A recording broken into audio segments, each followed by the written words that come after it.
Hello, everyone, and welcome to another episode of a Brothers Creed podcast where we talk about motivation, experiences, and we explore the world around us. Today, we have a great episode. I'm Jared. I'm Ethan.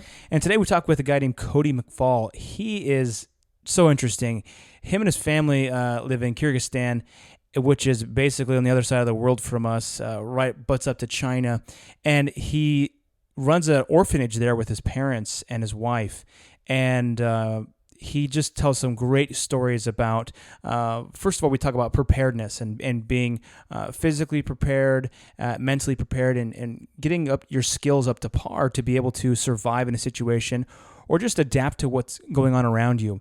He gives some good tips and tricks about that and what to look out for. He also talks about surviving in a third world country and what he needs to watch out for and what he does to be prepared at all times. He talks about a situation where his dad actually got in a really bad accident and how he responded to that. That was really interesting. Overall, very interesting. He goes into a little bit to the orphanage and how they got started with that and how some of these kids enter the orphanage. Great work that he's doing there, and really excited to have talked to him. So let's go ahead and dive into this episode. All right, let's do it. You can't climb the ladder of success with your hands in a pocket. We will not go quietly into the night. They tell me you're a man with true grit. I am the one who knocks. Don't ever tell me what I can't do, ever! That's how winning is done.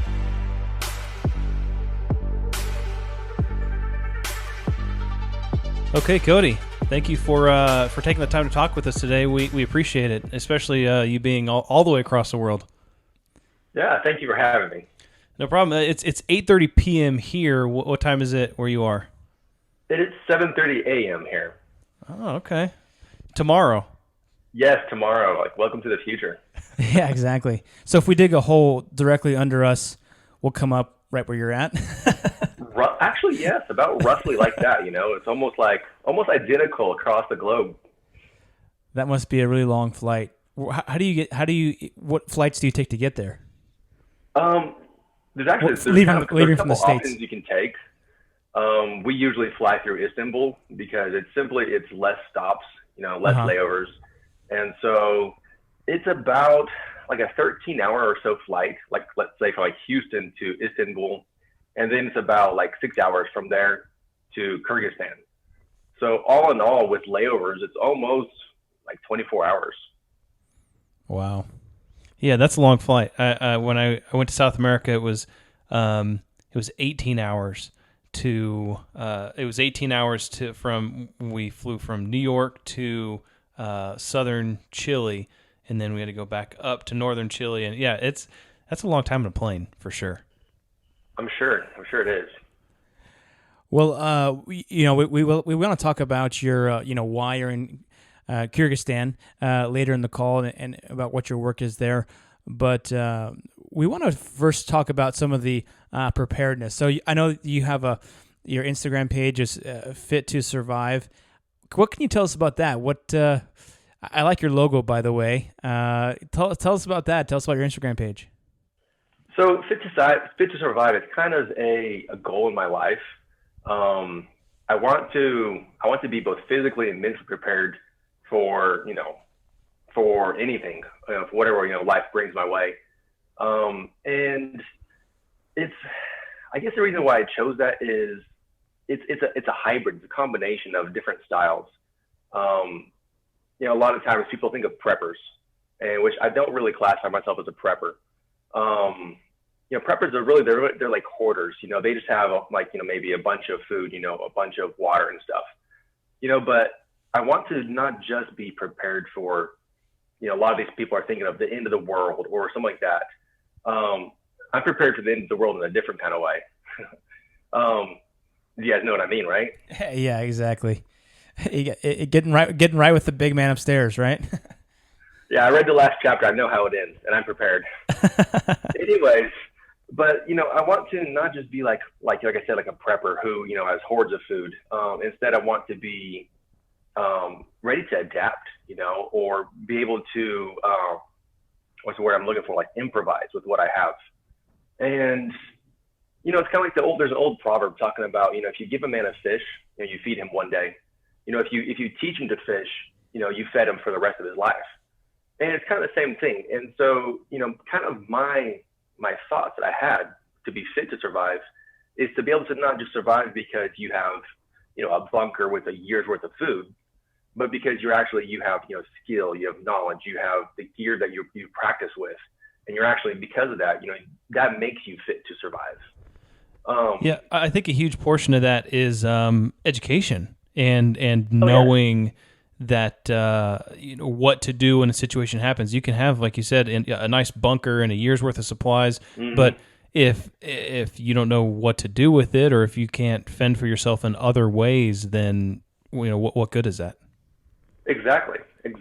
And a large thing that a lot of people are missing out on is actually like the fitness part of surviving, because and again, so many people, they relate to, being prepared or, survival with, the modern thing moving around is, zombie apocalypse, or the end of the world kind of thing.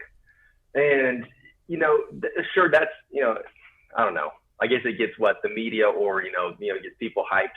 But in reality, survival can come, you may need to survive just because you're stuck in, a bad traffic jam. Something may come up like that. Or, what if your car stalls in the middle of nowhere? In the middle of a snowstorm or something like that, yeah. Yeah, exactly. So, say like it's winter right now, it's 10 degrees Fahrenheit outside. And, if you're traveling out in the middle of nowhere and your car stalls, are you ready?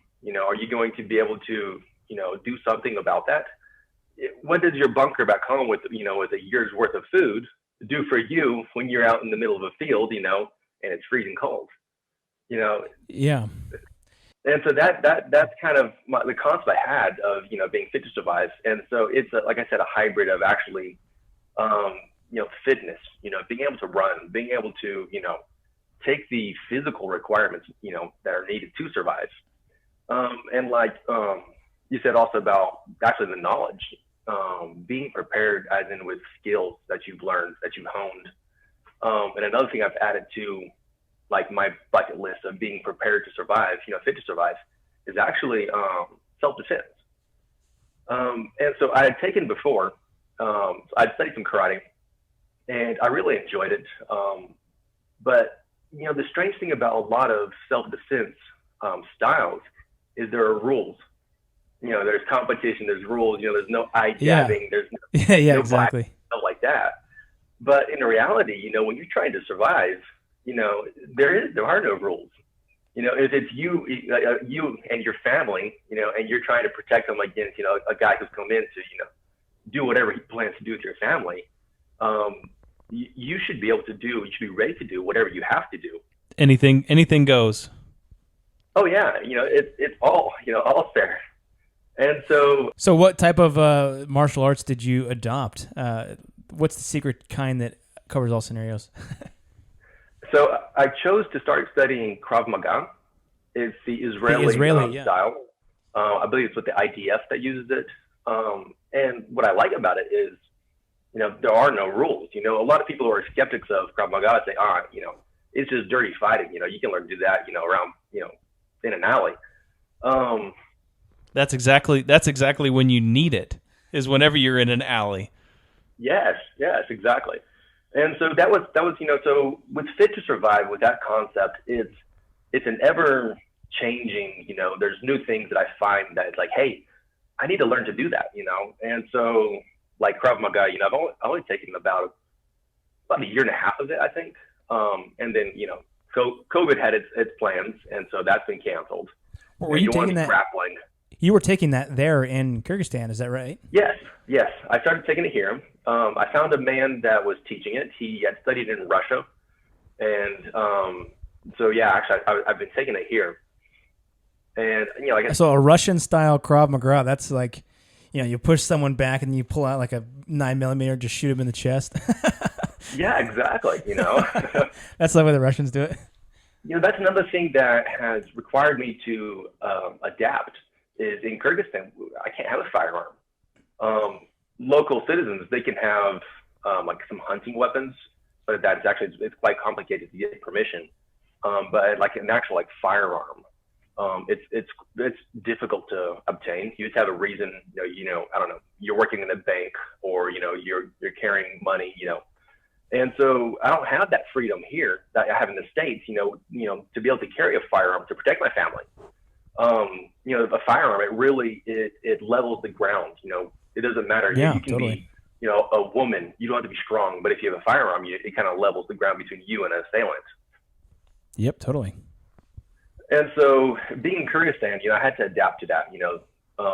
There's not the option of a firearm, and so you have to have non-lethal ways. And I really enjoyed that in Krav Maga, because we practice with, different scenarios. Hey, what happens if somebody comes up behind you and they start choking you? What happens if somebody walks up and they get a knife pointing to you? And so whereas, like I said, with karate, which I had taken before, there were no scenarios. It was, hey, let's spar. Let's say you get in a ring.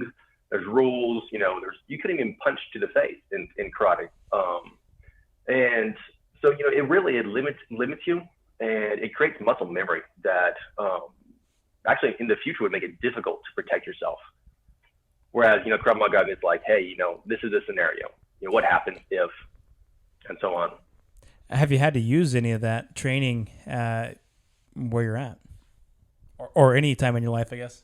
I've been very fortunate. I have not had to protect my life. I've not had to use, any kind of force like that. I've not gotten into any fights. I remember one morning, the boys from our orphanage came to me and they was like, there's a man in our property. They had gotten up early in the morning to go milk the cow. And so I run over there, and I was already, I had adrenaline pumping and stuff. I'm like, oh, this is real. This is about to happen. A person on our property, And so I get over there, and he was a drunk. He was confused. He was like, what? This isn't my house? I'm like, no, this isn't your house. Come on, let's get out of here. If the worst you have to deal with is a drunk every now and then, that's pretty good. Yeah. Yeah. So we've talked about some different, I guess, levels of preparedness, whether it's, education or, knowledge or fitness, physical fitness, mental fitness. What are some things that you potentially have as far as, if you had to, I don't know, bug out of a situation, or in the instance where you were driving in your car and you got stuck somewhere, you stalled somewhere and you had to survive, do you carry something with you, some kind of bag or equipment that you have potential to use? Mm-hmm. It's commonly referred to as EDC, everyday carry. And so then you put EDC to, it can be an EDC flashlight, an EDC pouch, different things like that. And so anytime I leave our property, I have like an EDC pouch on my belt that I carry. And it has just some basics for, again, whenever I say survival, I'm not expecting to have to, necessarily, live in the woods. It may be survival because I have a pair of, pliers that, I can use to fix the vehicle, if something happens, this and that. It's actually, you can change the size and, whatever, need to do with it. And so my EDC pouch is kind of like constantly evolving. And so, there's times when I'm like, oh, wow, I really wish I had a, whatever in here. And then so I'll change the pouch to actually, fit my needs. But, it's important to not just have like a small pouch. Generally, even in Kyrgyzstan, and I know even more so in America, whenever we leave our home, we're in our vehicle. And so, if you want to call your everyday drive, vehicle. And so I actually, in my vehicle, I have in the in the driver door, I have a slightly larger pack with some more serious equipment. Because even with a small pouch that I carry on my side, sometimes I get looks like, what's that, Or, you'll always have the skeptic like, do you seriously have to carry that with you? It's like, why you have to carry that? You're like, I'm ready, and you're not. Yeah, exactly. And I know some people who literally, they carry a backpack with them everywhere. And it's like, I'm not ready to, walk around everywhere with a backpack, and then, totally. In Kyrgyzstan, people get suspicious, so you're walking around with this backpack like, hey, let's see what's in your backpack, like maybe a security guard or the police. And you open it up and you got like, a machete in there and all this kind of stuff. They're going to be like, dude, what's wrong with you, Yeah, you're like, well, I was planning on robbing this bank and then heading for the hills for a month. Yeah, exactly. I literally had been stopped before, and they're like, what's that in your pocket? You can see the clip. I have a Leatherman charge in my pocket, and so it's a not small, it's a medium-sized multi-tool. And they're like, is that a cold weapon? And it's like, really? No, it's not a cold weapon. Now pull it out, and I'll teach you. I'll open up these pliers. And I'm like, it's pliers, I'm not going to be like, yanking people's teeth out. But that's another thing that I have to be, aware of here is what I do carry may end up causing me trouble, and so I have to adapt to that. But then also in the back of my vehicle, I drive a Subaru Outback, and so like in the trunk section, you can lift up, and there's your spare tire, and above your spare tire, there's a compartment where you can store items. And so in that compartment, I prepared what a lot of people refer to as a bug out bag. And that means where it's something happens, you don't have time to, go through your house and gather up, hey, I need this, this, and this. It's, what, it's bad. We have to leave now. And so mine is already located in my vehicle. And so we are able to just get in the vehicle, take off, whichever way we have to go. If we're trying to avoid people, government, we could go towards the mountains. Or if we're trying to get out of the country, we head towards the airport or whatever.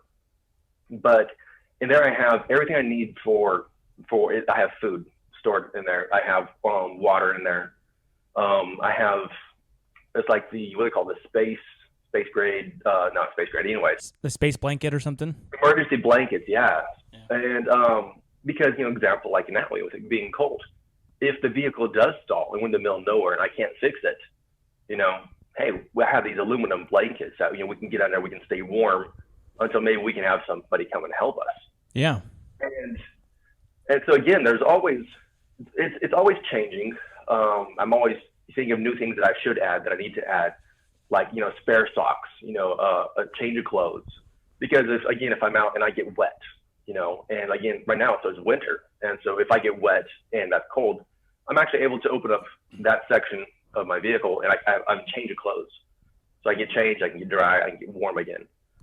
I mean, especially when you have kids, like in my van, I have like a little compartment where we have extra water bottles, blankets, a change of clothes for the boys because, especially babies, like it's almost like we use like one time when we had less kids, or just about to have our fourth kid, my wife was like, oh, we have to put everything in the diaper bag. And I was like, why do we have to put everything in the diaper bag? And I was like, why don't we use the car as like our mothership? And then like the diaper bag, it just is like our little baby ship, And so like, there you go. Just have one diaper and then like wipes in your baby ship in your diaper bag. And then like if the baby like has a total blowout or something like that and he needs a change of clothes, just go back to the mothership and get those materials because like there's nowhere you're going to be that you're that far away from a car. I mean, even if you're like in the middle of church and the baby does that, you're going to take the baby out anyway. Just walk out to the parking lot and take care of it, So exactly.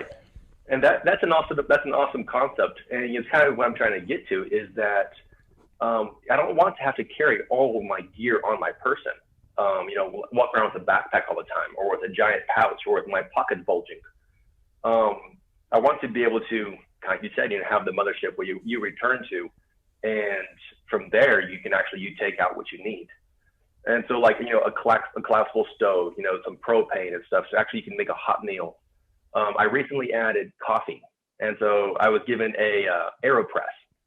And so, really? Now, if we're out in, somewhere, even again, it doesn't have to be like the end of the world scenario.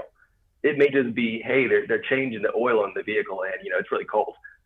Let's go make some coffee kind of thing. Or maybe like you're out on an overlook with your wife and you're like, hey, baby, I've got some cup of Joe here for us. And she's like, oh, you're so prepared. And you're like, yes, I am. Yeah. So Cody, in the United States, I feel like preparedness, whether it's, really hardcore prepping or just survival, I mean, it's kind of a hot topic. There's a lot of people that, are participating in wanting to be more prepared in the United States. Have you seen in your time abroad and living where you are that people have a similar mentality in other countries? Do they have this mentality of preparedness and things like that? And self-reliance? Okay, so it's not as developed. Kyrgyzstan is considered a third world country. And so a lot of people, they, if you want to refer to it as prepping, they prepare for more, more serious things like winter. For them, winter is a much more difficult time. They'll be spending summer canning, vegetables, canning, pickles, and preparing for things like that, buying potatoes when they're cheap and storing them. And so, people, they do have, they do prepare like something like that for winter and for the seasons, and but not in the style of like survival as like what it's really known as in the States. Their life is like a constant prep. I mean, they live for, they're chopping firewood during the summer so that they have it for the winter. I mean, it's like cyclical living. Yes, you're exactly right. And sometimes people really don't understand, when they see like I'm carrying a pouch and I have, this like, some really basic survival gear in there. And it's like, why? What do you think is going to happen? And, and I've noticed in many foreign countries that I've been in, people, they do depend on the government. That's something that in America we try not to have to do. We want to be able to fend for ourselves and not let the government say, okay, yeah, we got this covered for you. And because if you're dependent on the government controls you. Exactly. You're exactly right. That's exactly right. And so for me, like in Kyrgyzstan, this is something I've tried to explain to the kids, to the children in the orphanage. It's the possibility of like ratios. It's like, okay, so if a child wants to travel to the capital city, for whatever reason, be it, education or for something else, and I tell them it's okay, if there's 100,000 people traveling, you're one person out of 100,000 people, right? What are the chances of something happening to you? It's fairly small, right? It's 1 out of 100,000. Whereas, let's say, this is an example, not that this has actually happened. Let's say one of our young ladies is like, oh, I want to catch a bus into the capital city, and it's like 10 p.m. and dark. And it's like, okay, so now how many, young ladies are there traveling to the capital city at this time of night by themselves? There may be, 5, 7, 10, let's be nice and say 100. And now what are the chances that something happens to her, somebody, tries to kidnap her or harm her? Well, now it's, depending on the amount of people we're imagining is traveling to the capital city, it can be 1 out of 5. You got a 20% chance of somebody saying, hey, you're a cute girl, and whatever happening, after that. You increased your ratio. Exactly. And so I try to explain this to them. So, and something that they have to kind of deal with is people know that they are children from an American orphanage. And, everybody knows that, Americans, we have like, money coming out of our pockets and, just flowing out of our ears. So much money, yeah. And so that already puts them like farther out there as far as for danger, even though they're local. That's something that they have to constantly be aware of. And for me as being an American, I'm always in the 1-1 ratio. If a terrorist is like, I want to, kidnap somebody and get some money, is he going to go for, the old neighbor lady, or is he going to go for the American? And so my ratio of danger is always higher, simply because I'm a foreigner, and I've been here long enough. People know, hey, look, there's an American. And so situational awareness, you have to be constantly aware of, what's happening around you. Yeah, totally. I constantly, whenever I'm outside, I'm crossing the street because I live right across from the orphanage. And so when I'm crossing the street to head towards the orphanage, if there's a car parked like next to us, like I'll take out my cell phone and I'll just kind of discreetly take a picture of him, just constantly trying to, be aware of, if it's the same guy constantly parked there, I'm going to be like, something's going on here. Scoping out the place or something. Yes, exactly. And so that's one of the reasons why I said that for me, like a bug out bag or a survival kit, it may actually be much more realistic I may actually have to, use this and actually have to, hide, or find a place to go to, because the government of Kyrgyzstan, they will side with the country that pays them most, basically. They're not rich by any That means. should be America, or well, I guess China and Russia are both big spenders, and so it could depend. Yeah, it's usually. Go ahead. No, I was just going to say that was kind of one question that I was going to ask is, from you being over there and connected, I mean, you have internet, obviously, and you're seeing kind of everything that's been going on in the United States for the past 6 months. How have you perceived that there? And, the next question as a follow-up to that is how has the government in Kyrgyzstan really reacted to it as well? So the people here, they're very much, they listen to whatever the news tells them. It's a lot of, if the news says, America is this, then America apparently is that, because everybody knows the news doesn't lie. And so they go back and forth. In general, when people find out that I'm an American, they're usually happy to meet me. They're cordial.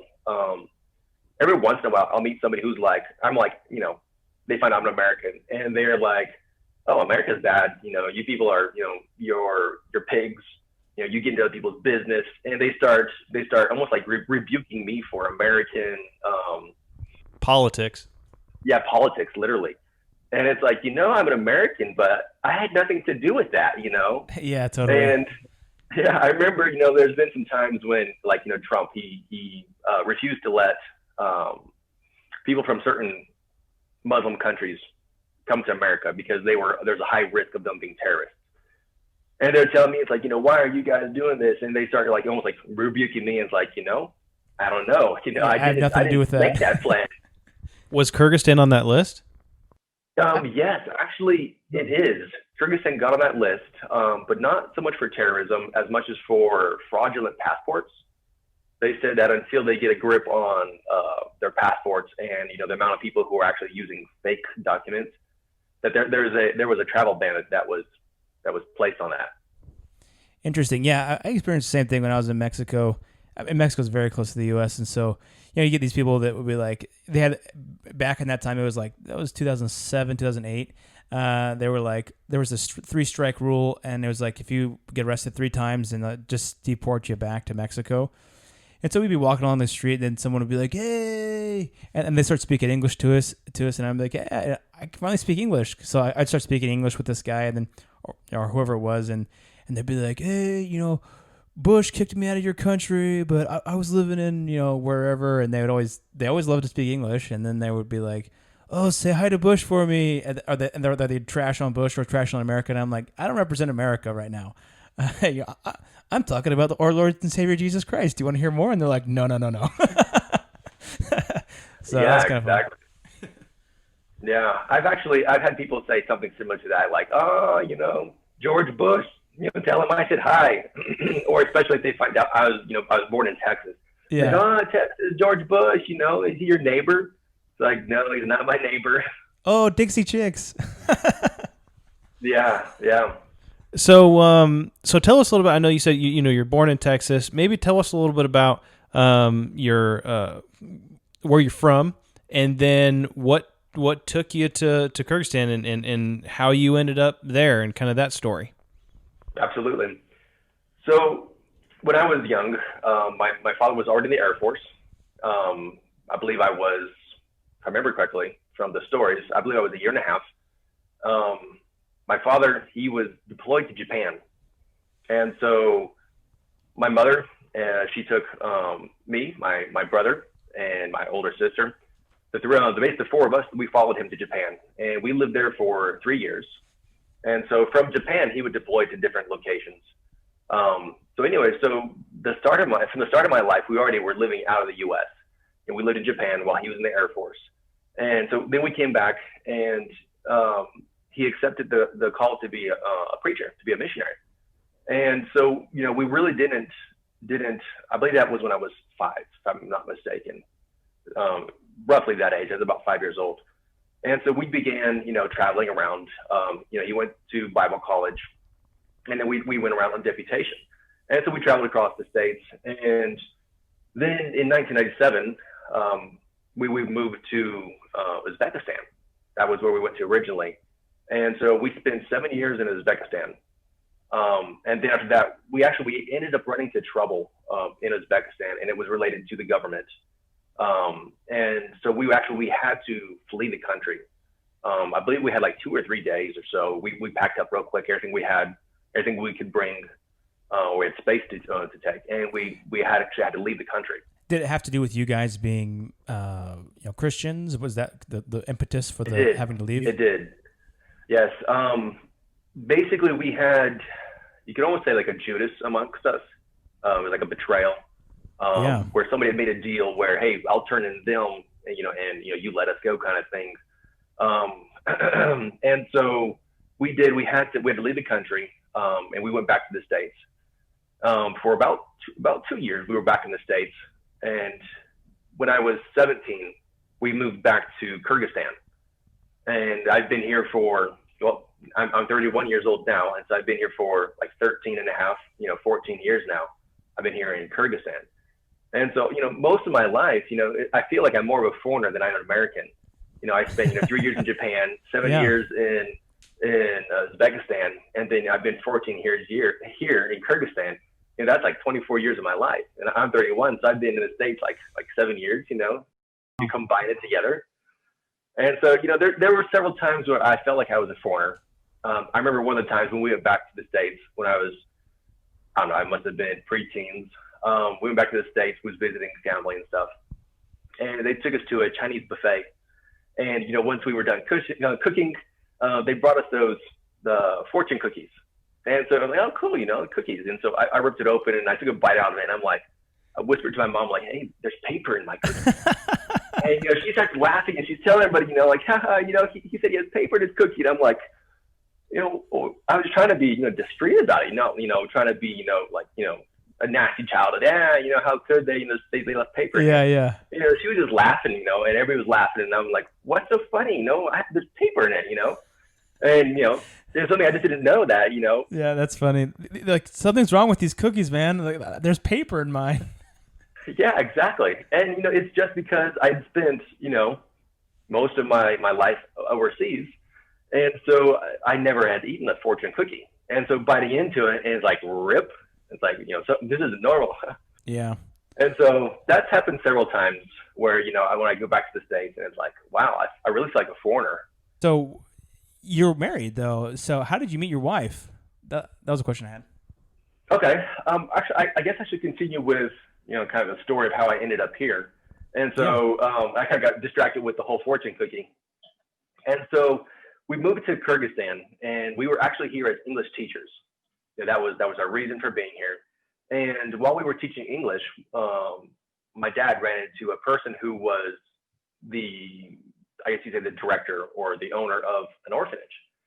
And they spoke a little bit, and my dad offered to do like basically Christmas for them. And so we actually, that's the first time we came out and we visited the orphanage. It's in a village. It's about a 30-minute drive from the capital city. And so we went out and we visited the orphanage for the first time. And then, that's how we found out about the orphanage. And he told us that he planned to move back to America because to get his citizenship for his wife. And so, he'd asked if we could take over the orphanage. And so it was actually there at the orphanage where I met my wife. And so we've been married for 5 years now, but no children yet. So was she an orphan at the orphanage? She was one of the graduates. Okay. She's one who she'd been in the orphanage. She is not actually an orphan. She was placed in the orphanage because her mother could not financially support her and her brother. Okay. And so she had to give them up, basically so they could, basically it was a financial burden on her. She couldn't feed them. She couldn't put them in school and things like that. And so she has a mother. And so now you guys work, obviously, your parents are still there, and you and your wife work at the orphanage with the children as well, and kind of what's the situation there? That is correct. Yes, we stayed on. We work with the orphanage. My wife, she actually helps out. She does a lot of the cooking. Basically, we step in and we do whatever that needs to be filled, whatever needs to be done. My father actually and my mother, they have not been here for about a year now. Really? So it's just you two guys man the house?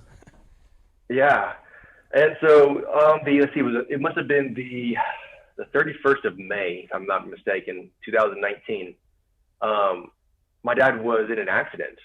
He was riding a motorcycle, and he went into a turn, and there was a large dump truck that was heading in his lane at him.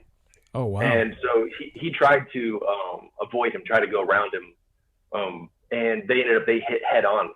And so he was on a motorcycle, and he hit head on onto a dump truck, and it shattered his femur. And so right above his knee, just absolutely shattered his femur. He was really in a bad shape. I'm surprised that's all that happened. I mean, get hit by a dump truck on a motorcycle. I mean, wow, that's pretty crazy. Yeah. I mean, it's not what you want to do. So he came. Fortunately, he had on a helmet and he had on some gear.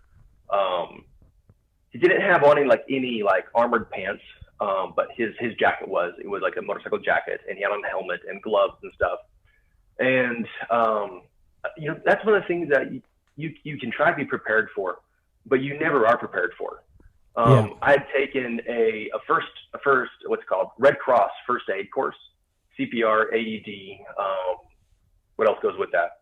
Basically, first aid, CPR, and AED. And I have a medical kit that I carry, a trauma kit that I keep in my car. I have it's a tackle box that I've changed to be my medical kit for home. But anyways, so we got a phone call from my dad, and he's like, "I need you guys to come pick me up. I've been in an accident." And so immediately, we jumped in the vehicle, and that's the good thing about being prepared. I didn't need to go run and gather medical supplies. I had my trauma kit with me in the vehicle. And so we jumped in the vehicle, and we went out to go find him. And he was really, really bad. His neck was hurting. I wasn't sure what happened to him, how bad it was. Yeah. And so when basically I got on the scene,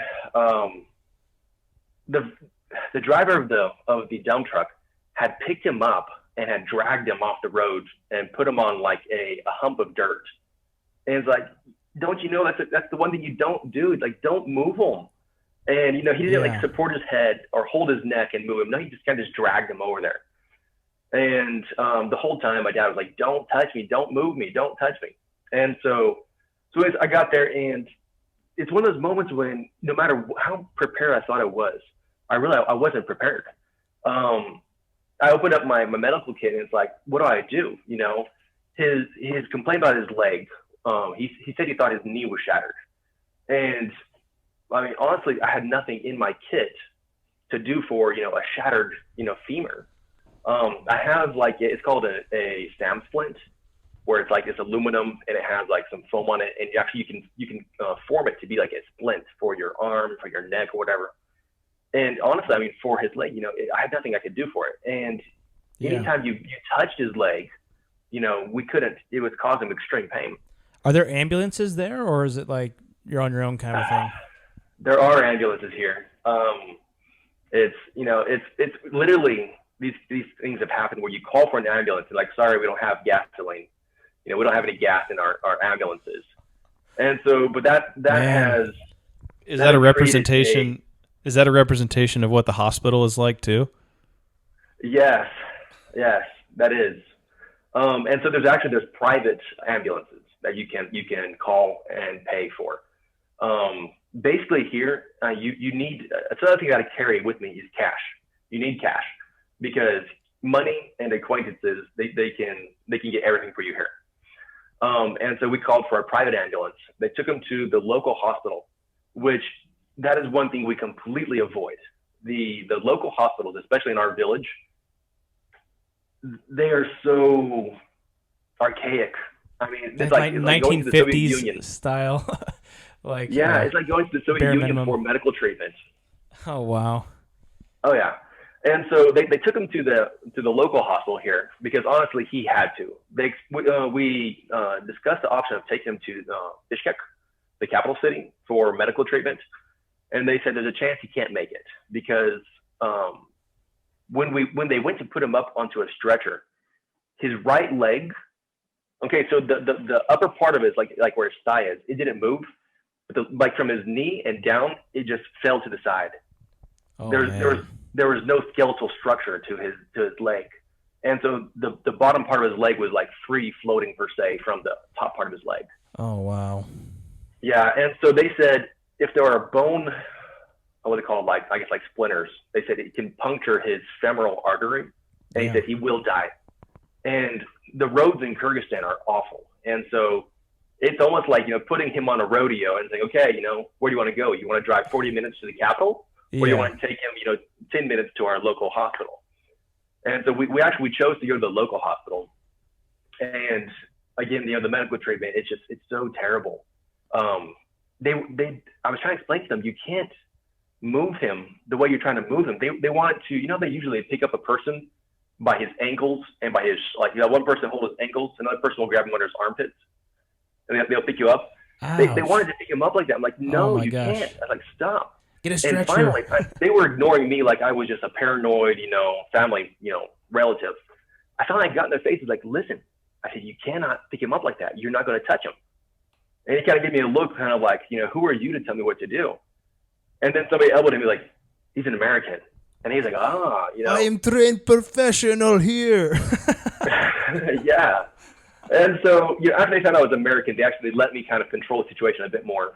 And they listened to me, and I told them that his leg was shattered and stuff. And so, anyways, it's actually quite a long story. So did they come back to the Did they come back to the United States to get things fixed better, or? We ended up medivacing him to Turkey, Istanbul, and that's where they did surgery on him. And so actually they've been spending a lot of time now in Turkey because of medical. And once COVID happened, Kyrgyzstan closed its borders to Americans because America has a high rate of infection. And so they ended up not being able to return back to Kyrgyzstan. And so even though they're ready to come back, even medically, he's a bit more stable now.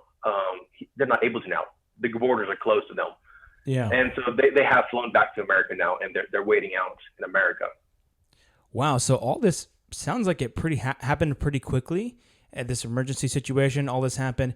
And then I'm sure your mom was like, I'm going with Dad. And then you're like, I'll man the fort here with your wife, because you and your wife are the adults there. Do you guys have any help? I mean, I think we talked earlier, you said you have 13 kids that you have at the orphanage there. So is it just you two? Yeah, we have 11 children that are actually still in the orphanage. And we have some of the graduates who have stayed on to help. Uh-huh. But also I do have people who help me. I have one of my closest friends, Volva, who he is here. And so he actually, him and I, we kind of split the weight. We kind of share the weight of the orphanage. And so actually it's really good to have people here who can help. That's great. We have some staff. Well, okay, we have one lady that she works as a nanny.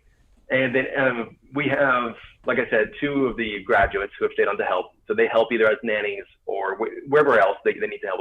If it be cooking or, other things, taking the kids to school close by. And they're graduates as in they kind of aged out of the program, or they've just gotten older? Obviously, if they kind of grew up with you guys, then that's kind of like family, so they've just kind of stayed on to help. So our orphanage actually is a family-style orphanage. Which makes us really stand out from the typical style of orphanage you will find in Kyrgyzstan. In Kyrgyzstan, the government-owned orphanages, once the child reaches 16 or 17, they give them a small amount of money. I don't remember now how much it was, but it's not even like $50. And they're like, here you go start your life. And they literally will kick them out of the orphanage. Well, what is a young girl or a young man going to do? Turn to crime. Yeah. And so it's literally creating criminals, and prostitutes, because they obviously don't have family. That's why they're in an orphanage, and they don't have any means to stand on their own legs. And so our orphanage it's a family-style orphanage. The children, after they finish high school, they're not required to leave the home. We require that they either further their education we've sent several of our children to universities. Or if they don't want to, if they want to study at a college or university, then we try to help them get on their feet, find a job, and actually phase out, as they need to. Basically what a family does, your parents will say, hey man, you're 17, good luck, get out. And so, that's the same thing we try to do here. And so two of the young ladies have stayed on with us, and they've continued to help us, but also, they're starting their own lives, started studying, one of them has started teaching English in the capital city. And so basically getting them on their feet. That's excellent, man. That's such a noble pursuit that you guys are doing. And I imagine it's not easy to have all those. I know you have help, but heck, I have 3 boys at home, and it can be a chaos. And so having that many kids that you're kind of a father figure for all these kids, in a sense. Mm-hmm. That's a tall responsibility. Yeah, it really can be. Maybe we'll have to do another interview with you about characteristics of a good father. I think we've already talked about that somewhat, but we'll have to touch base with you on what, from your experiences, makes a good father, because you have a unique experience in that you're fathering all these kids. Yeah. But that might be interesting. Yeah. Might be interesting. Well, I was just going to say, kind of as a last question, as far as Orphanage goes, how do these kids come to you? I mean, how do you find them, or just different bad situations that they come to, or are assigned to from the government, or how does that work? Okay. We legally cannot just take in children. It's not like, here's a poor child on the street. Why don't you come live with us? Legally we can't do that. We could actually get in trouble for doing that. And so all the children that are in our orphanage were placed there by social workers, and it has to be by a judge's order that they be placed in our home. The different reasons for why they actually end up in our home can be either they're completely orphaned, their mother, their father have died, or it could be because of their parents abandoning them, be it for, they're drunks, or for whatever reason that they've just chosen to give them up. And also, it can be cases where the family just doesn't have money, and they've actually, they've gone to social worker and said, I can't, feed my children. And they'll take the children, they'll put them, for example, in our home. We have one boy that he ended up in our orphanage. Basically, he was just put on a bus. He rode the bus all day, and the bus driver at the end of the day was like, what are you doing here? Where's your parents? And he didn't know where he was from. He didn't, he couldn't give any information. He was 4 or 5 years old. I think he was 4 years old then. And they asked him, said, so how'd you get in the bus? And he's like, well, mama's boyfriend didn't like me. And so, he put me on the bus, and, that's it. And so that's how he ended up in our orphanage, simply because, someone just put him on the bus, hey, good luck, get out of here. And he ended up in our orphanage because of that. That's so sad. But there's a lot of different reasons why the children have ended up in our home. How old is that boy now? He's actually our oldest, who is still considered a child in the orphanage. He's 18 years old now.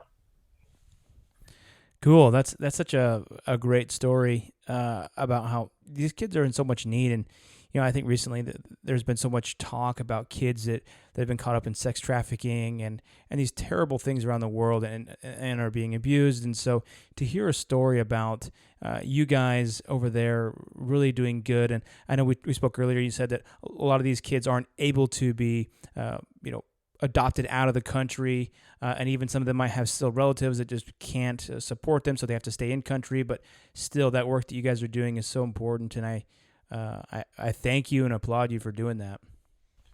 Thank you. I appreciate that. One of the questions that we always ask the people that we interview is about their personal creed. And a creed is really, it's a set of beliefs or aims that guide someone's actions. Would you be able to briefly share a portion of your personal creed with us? Absolutely. So first of all, I want to honor Christ in my life, through my life. That's the main reason. That's I'd probably say the greatest part of my creed. But also I want to be a man that people can depend on. When something happens, I want to be the person that they turn to and say, hey, I know that you can take care of us. I know that you can get us through this. So I want to be prepared to protect my family. and I want to be prepared to take care of my family no matter what happens throughout life. That's the main thing for me, is to be the man God wants me to be, and to be prepared for anything in this life. That's excellent, and I totally agree with that, and that's exactly what I strive to be as well. Yeah, I liked what you said about kind of being dependable, and it's being that person for, yourself, and being capable, and going back to the fit to survive, fit and able, not just for myself, but for my wife, or for my children, or for the people that are below, or maybe under your stewardship. So I really like that, Cody. I really like that. Just that emphasis on kind of following the will that the Lord has for you, and trying to be the best person you can be. I think that's great. Yeah. Thank you. Well, Cody, what's your Instagram? Give a shout out to your Instagram. It's Fit to Survive, right? It is. It's Fit to Survive. 2 is the number 2, and then at the end there's an underscore. So Fit to Survive _ Yeah, we'll put that link in the show notes so that folks can follow you and check out some of the cool knife creations that you have, and some of your emergency preparedness kits. I know we didn't get a chance to talk about those, but they're really awesome. So definitely, for our listeners out there, go check them out. Yeah, and for the rest of the listeners, you can follow A Brothers Creed podcast as well on Instagram at a.brothers.creed. And we really appreciate your time today, Cody, and some of the great stories that you're able to share with us. Yes, thank you. And let's build that creed together. All right. Absolutely.